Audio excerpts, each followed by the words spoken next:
여러분들이 기도하시는 걸 잘 들으시면 힌트를 얻을 수 있어요. 예. 다들 그 사랑 타령을 많이 하잖아요. 근데 이번에 저는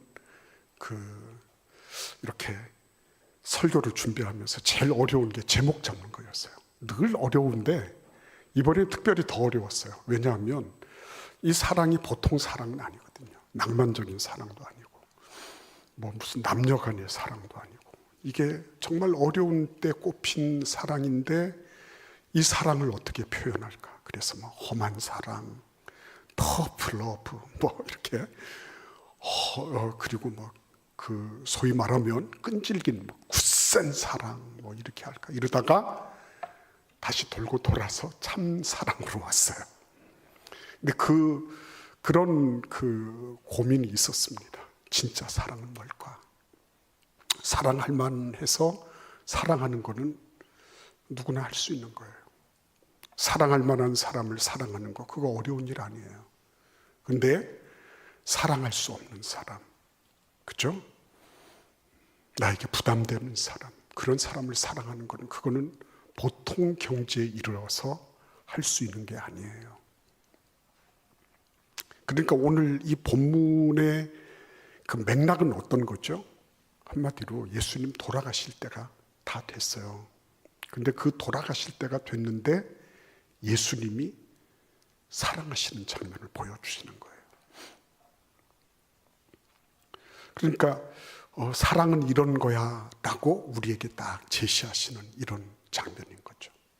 그 장면을 우리가 보는 겁니다. 그냥 일반적인 사랑, 그런 사랑에서 어떻게 차이가 나는지 우리가 한번 살펴보기를 바라는 것입니다. 오늘 이 본문 말씀에 보시면 특이한 장면들이 나오죠. 물론 예사롭게 이렇게 그때 당시 유대인의 문화에 의하면 이렇게 우리가 그러잖아요. 초인종 누르면 누군가가 나와서 응대를 하잖아요. 그렇죠? 이렇게 인터폰을 들든지 해서 누군가 살펴보고 누구세요? 그러잖아요. 마찬가지로 유대인들에게 손님이 오시면 일반적으로는 모셔드려서 발을 씻겨주는 것이 그게 풍습이고 일반적인 이유예요. 누가 오든지 다 비슷하게 하는 겁니다. 근데 오늘 이 장면에는 발 씻는 장면이 나오지를 않아요. 그건 이상하고요. 또 하나는 예수님께서 세상을 떠나 아버지께로 돌아가실 때가 이른 줄 아시고 절대로 죽음이라는 말을 안 쓰고 있죠. 잘 보시기를 바랍니다. 이 어휘를 어떻게 선택해서 사용하는가, 이거 굉장히 중요한 거예요. 그래서 뭐라고 말씀하시냐면 1절 하반절을 보십시오. 세상에 있는 자기 사람들을 사랑하시되 이렇게 말씀하시고 있어요. 이것도 또 석연치 않아요. 저는 이 장면을 좀 제가 만약에 이것을 기록한 요한이라고 한다면 그러면 이렇게 말할 것 같아요.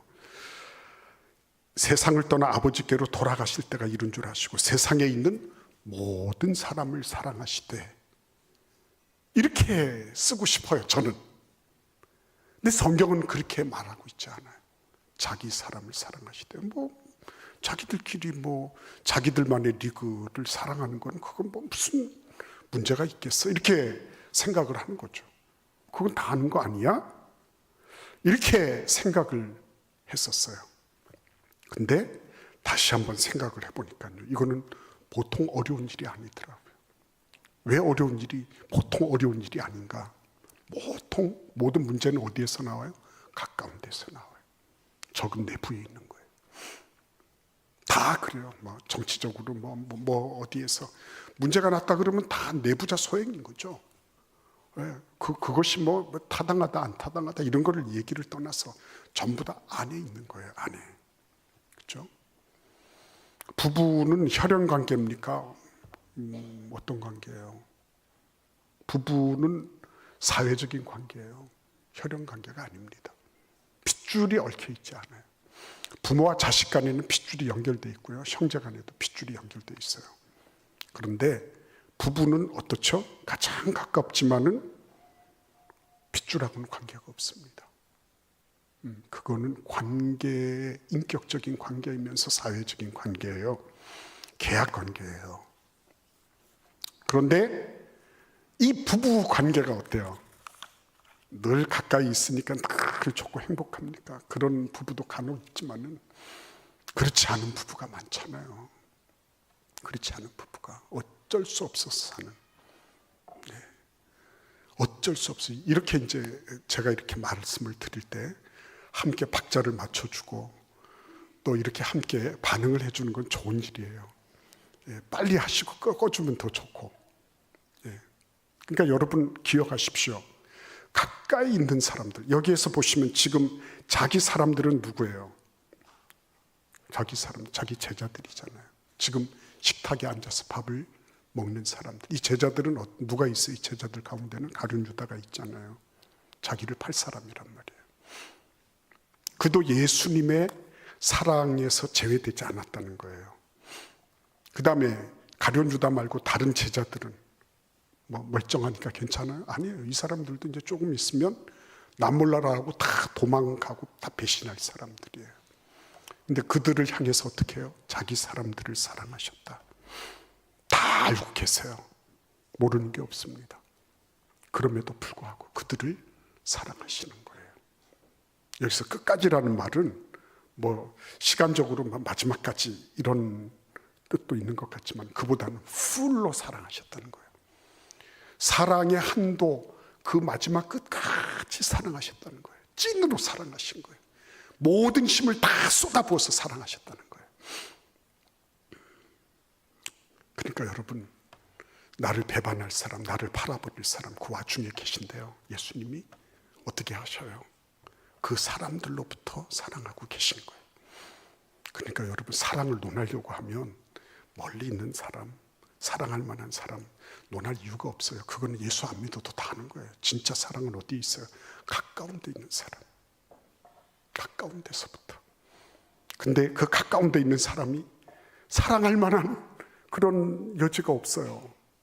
팔아버리고 배신 때리고 그렇게 할 사람, 그 사람들을 사랑하는 거, 그거 진짜 사랑이다. 사랑은 이런 거야 라고 예수님이 딱 내놓으실 때 가까운 데서 사랑하는 거예요. 가까운 데서. 그런데 여러분, 이 가까운 데서 사랑한다는 거는 우리가 모를 바가 아니에요. 그렇죠? 알아요. 다 압니다. 쉬워요? 어려워요? 쉽지 않아요. 왜요? 다 아니까. 다 안다고 생각하니까. 그런 오해와 편견이 있는 겁니다. 73년 결혼 생활했던 부부에게 어떻게 그렇게 73년을 살았습니까? 그랬더니 그 부부가 하는 말이 뭔지 알아요? 우리는 내가 안다고 얘기하지 않았습니다. 내가 안다고 얘기하지 않았습니다. 73년을 살면 다 알잖아요. 뭘 먹었는지도 알고 뭐를 했는지도 알고 다 알잖아요. 근데 내가 안다고 하지 않았습니다. 내가 아는 것처럼 넘겨짚지 않았습니다. 이런 얘기죠. 그래서 늘 새로운 거죠. 낯설게 보고, 그리고 이런 일들을 할 때 그 사람에 대한 부분들을 이전의 것과 연관시키지 않고 새롭게 볼 줄 알고, 이렇게 하면서 그들은 73년을 해로하면서 행복하게 살았다는 거 아니에요. 중요한 거는 뭡니까? 이렇게 내가 사랑한다는 거는 가까운 데서부터, 내 주변에서부터 사랑하는 것이다. 근데 예수님의 그런 사랑은 어디에서 나왔죠? 우리 한번 그 2절을 한번 3절을 같이 읽어보겠습니다. 3절. 저녁 먹는 중에 예수는 아버지께서 모든 것을 자기 손에 맡기신 것과 또 자기가 하나님께로부터 오셨다가 하나님께로 돌아가실 것을 아셨다. 이렇게 말씀하십니다. 예수님은 지금 하나님께서 자기 손에 모든 것을 맡기셨어요. 인류의 미래, 인류가 당면할 운명의 그 모든 것들을 총체적으로 맡기신 것을 아셨어요. 그리고 시간이 얼마 남지 않았다는 것도 아셨어요. 본인이 결정을 해야 되는 거예요. 결정을. 그죠? 이 얘기는 뭡니까? 본인이 결정권자라는 거죠. 그 얘기는 하나님께서 그를 그만큼 소중하게 여기시고 그의 삶의 모든 전폭을 맡기실 정도로 신뢰받고 있다는 것을 알고 계셨다는 거예요. 다른 말로 말씀드리면요, 사랑은 사랑해라 사랑해라 해서 나오는 게 아니에요. 그렇게 될 수가 없습니다. 모르는 사람은 없으니까요. 그러나 진짜 사랑은 뭐예요? 가장 가까운 나, 그죠? 가장 가까운 나를 어떻게 수용하고 받아들이느냐. 예수님은요, 하나님께서 전폭을 맡기실 정도로 당신이 소중한 존재라는 걸 아셨다는 거예요. 내가 나를 수용할 수 있을 만큼 남도 수용할 수 있는 거예요. 그러니까 자꾸만 뭐 남으로부터 뭐를 자꾸 이렇게 하려고 하잖아요. 그죠? 다른 사람 반응을 보고 뭐 거기에 따라서 그거는 그만큼 자존감이 떨어져 있는 거예요. 자존감 떨어진다는 말은 기분 나쁜 말이 아니에요. 높을 수도 있고 낮을 수도 있는 거예요. 그러나 중요한 거는 내가 나를 수용한 만큼 그만큼 남도 수용할 수 있다는 말이에요. 제가 하도 얘기를 들어가지고 저는 1000만 넘어가는 영화를 별로 본 적이 없습니다. 죄송하지만. 근데 이번에 그 왕과 사는 남자를 보면서요, 정말 여러 가지 좋은 내용들도 많이 있는데 저는 그 감독을 보면서 깜짝 놀랐어요. 그 감독이라는 분이 너무 긍정적이더라고요. 너무 긍정적이에요. 뭐 이렇게 가스가 떨어졌다 이렇게 하면요, 가스 떨어진 것 때문에 큰일 났다가 아니라 야, 그러면 브루스타 찾지 뭐 이렇게 나오는 사람이에요. 뭐가 없다 그러면 전화해가지고 야 친구야, 우리 집에 와서 밥 먹는데 올 때 반찬 뭐뭐 사가지고 와, 뭐 이럴 정도로 그런 사람이에요. 그 수완이 좋은 사람이기 이전에 제가 눈여겨봤던 것은 이 사람이 자기를 너무 좋아하는 거예요. 자기가 자기를 좋아하는 거예요. 자기가 자기를 수용하는 율이 높은 사람인 거예요.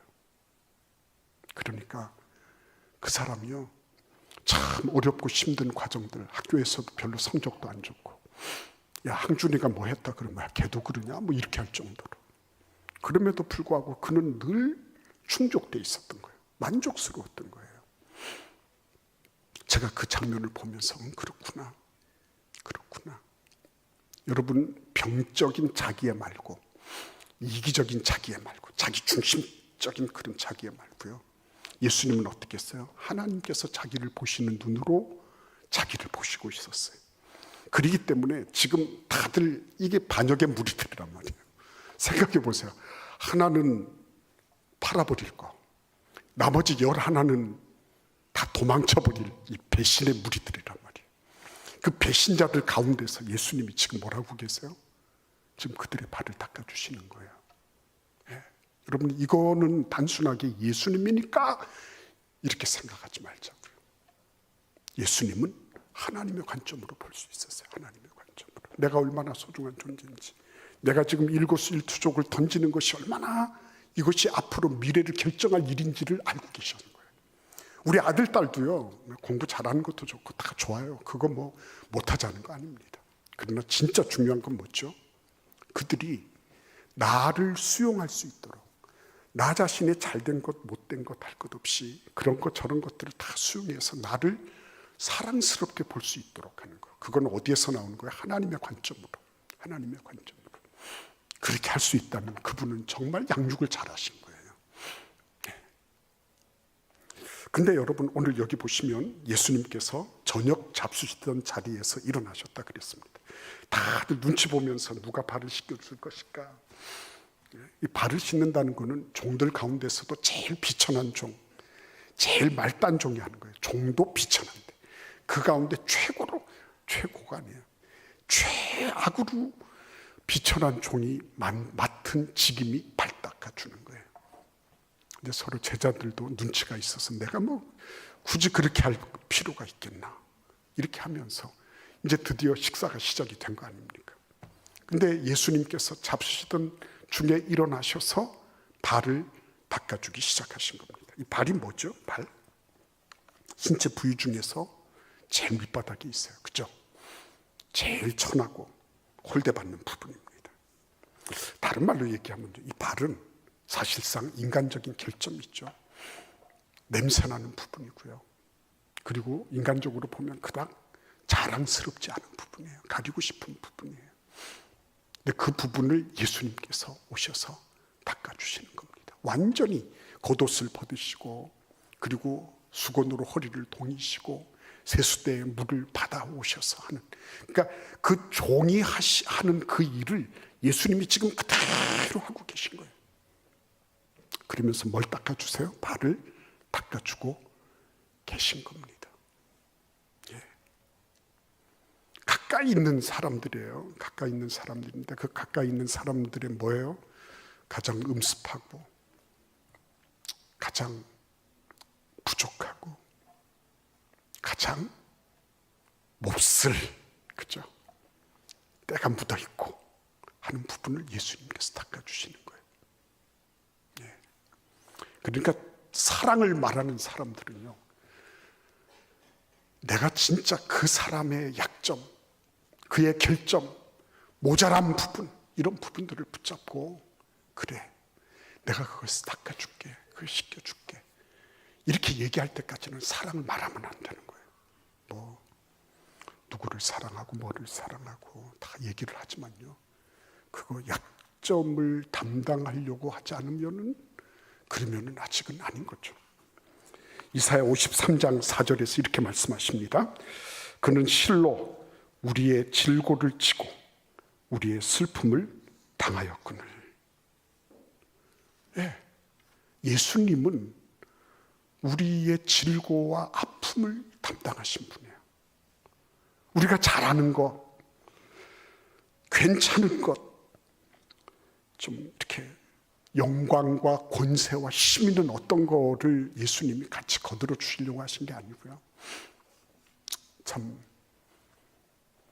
가장 질이 멸렬하고 인간적으로 보더라도 별로 희망이 없고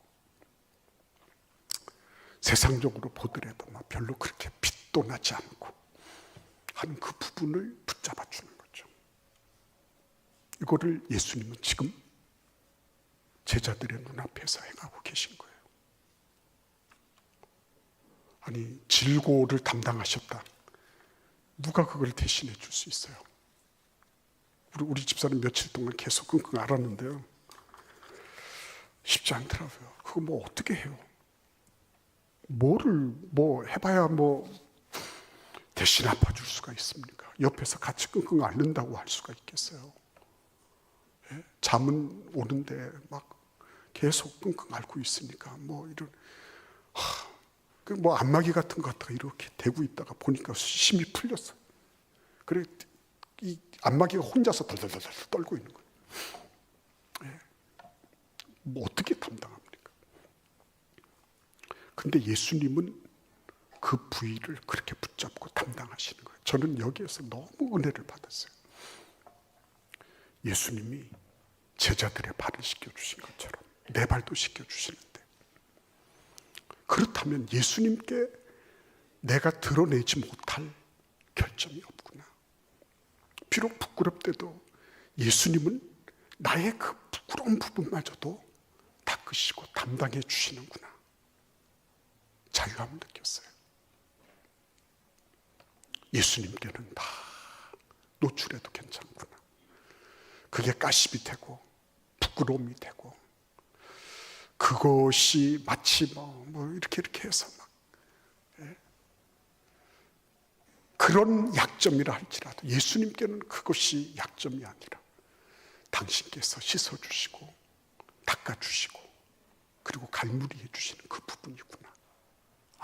너무너무 감사한 거예요. 예.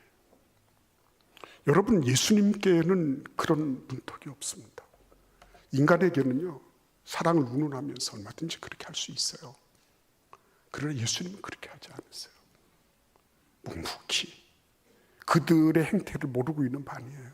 그럼에도 불구하고 당신이 걸어가야 할 그 길을 그냥 이렇게 걸어가고 계신 거예요. 그 가운데 우리도 있는 거예요. 저도 있고 여러분도 있는 겁니다. 근데 여러분, 참 놀라운 일 있잖아요. 시몬 베드로에게 갔어요. 예수님 가셔서 닦아주시려고 하니까, 주여 주께서 내 발을 씻으십니까? 말도 안 됩니다. 그랬더니 예수님께서는 내가 지금은 알지 못하지만 후일에는 알 거야 말씀하시고요. 베드로가 내 발 절대로 못 씻습니다 이렇게 말을 하니까 예수님께서 내가 너를 씻어주지 아니하면 내가 나와 상관이 없느니라 이렇게 말씀하십니다. 이 장면은 참 의미 있는 말씀이죠. 왜 그렇습니까? 베드로는 예의상 그렇게 말할 수도 있어요. 예의상 선생님이 어떻게 이렇게 하실 수가 있습니까? 그건 아니죠 이렇게 했어요. 이전에도 예수님이 순한 예고를 하셨을 때 선생님 절대로 그런 일 있으면 안 됩니다 해가지고 혼이 난 적이 있잖아요. 베드로가 사단아 내 뒤로 물러가라 그렇죠. 근데 이번에도 또 거들을 놓습니다. 근데 예수님이 이제는 너하고는 상관이 없는 거야 이렇게 말씀하시는 거예요. 이런 맥락이죠. 여러분 우리가 가까운 데 있는 사람 그들의 약점을 붙잡고 사랑할 수 있어요. 예수 안 믿어도 그런 사람들이 있어요. 그런 사람이 있습니다. 인격적으로 고매하고 숭고한 정신을 가진 사람들이 있어요. 전혀 없는 것은 아닙니다. 근데 만약에 거기서 끝나버린다면 얼마나 이게 서운할까 하는 생각이 드는 거예요. 지금 예수님이 말씀하시는 건 뭐죠? 예수님이 말씀하시는 것은 단순하게 그냥 발 씻는다 이런 게 아니거든요. 발이 상징하고 있는 것. 발이 상징하고 있는 것. 내 인생에 가장 죄스럽고 그리고 때 많이 묻어있고 내가 드러내고 싶지 않고 은밀하게 감추고 있으면서 누군가가 어떻게 해서든지 저는 누군가가 와서 이렇게 대충 털어주면 되는 이런 일들, 이 부분을 예수님은 어떻게 하시는 거예요? 내가 섬기겠다고 말씀하시는 거예요. 다른 말로 말씀드리면 샌들 신고 가면서 집에 들어가면서 안 씻어도 되는 사람은 아무도 없는 겁니다. 인간으로 태어나서 모든 사람이 죄를 지었는데 그 죄로부터 자유로운 사람은 아무도 없는 거예요. 그래서 예수님의 섬김이 필요하다는 말이에요.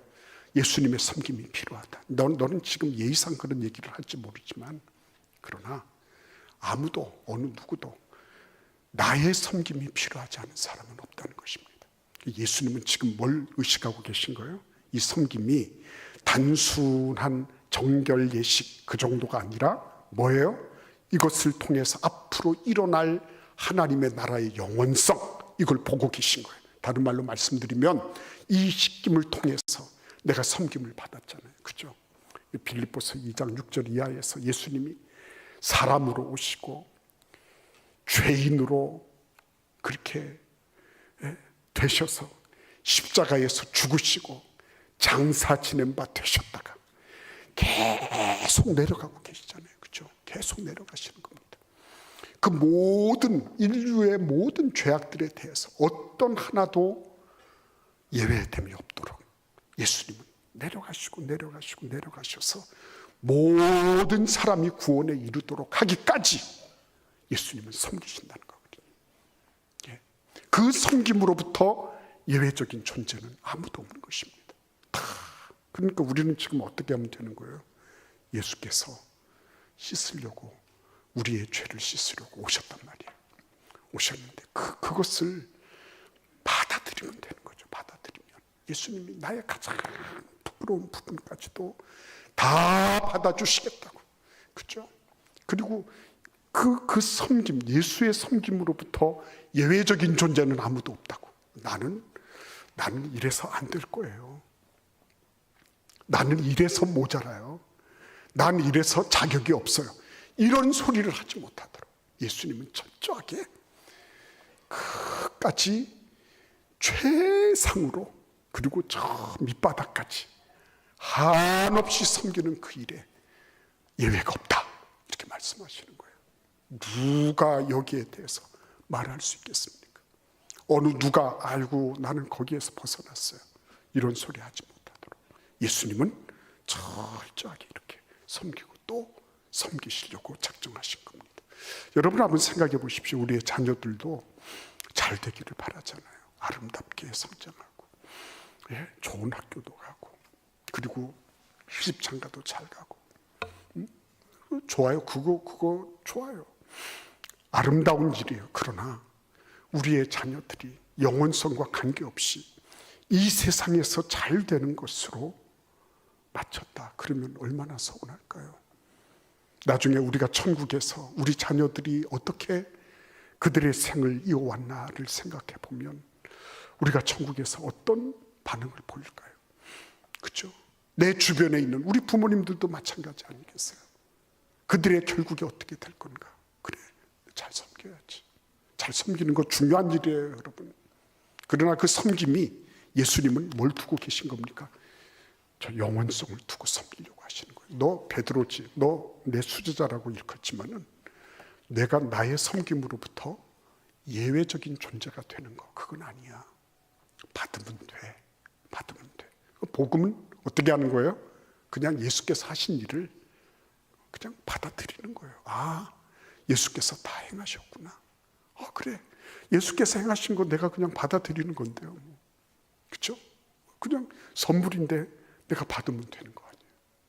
그래서 여러분 오늘도 정말 예수님의 사랑은 우리를 향하여서 오매불망 집중되어 계십니다. 우리의 모든 걸 알고 계세요. 모르는 거 아무것도 없습니다. 그럼에도 불구하고 예수님은 다 허리를 동이시고 수건 가지시고 세수대에 물 떠서 와서 우리의 그 가장 연약한 부분들, 아픈 부분들, 힘들어하는 그런 부분들, 그 부분들을 다 닦아주시면서 회복시켜 주시는 거예요. 그래서 이 땅에서만 사는 것이 아니라 어떤 거예요? 저 영원한 하나님의 나라까지 이르도록 이 섬김이 단순한 일회적 이벤트로 끝나는 게 아니라 영원한 예수님의 본으로 남도록 그 영원성을 가지도록 그렇게 하는 거야. 사랑은 이런 거야. 사랑은 험한 거야. 사랑은 만만치 않은 거야. 사랑은 쉽지 않아. 그러나 이렇게 할 때 진짜 사랑이야. 이게 진짜 사랑이야. 그 사랑을 누구에게 보여주신 거예요? 우리에게 보여주신 거예요. 우리에게. 그분의 사랑 앞에 우리는 무엇 하나도 이렇게 아니에요. 나는 자격이 없어요. 나는 그렇게 할 수가 없어요. 이렇게 하면서 움츠러들 필요가 없는 겁니다. 예수님 앞에 나아가세요. 그분의 그 사랑을 마음껏 누리고요. 그 사랑을 마음껏 만끽하세요. 그래야지 사랑을 알아야지 사랑할 거 아닙니까? 그렇죠? 내가 용서를 받아봐야지 용서도 할 수 있는 거고. 예. 내가 그 어려운 그 과정들을 거쳐봐야지 진짜 사랑의 진경을 알 수가 있는 거죠. 우리 모두에게 그런 은혜와 축복이 충만한 이 사순절이 되시기를 기원합니다. 우리 같이 기도하겠습니다. 잠시 동안 말씀을 생각하면서 예수님의 사랑 한없이 누리는 우리가 되도록 기도하겠습니다. 아버지 하나님, 은혜를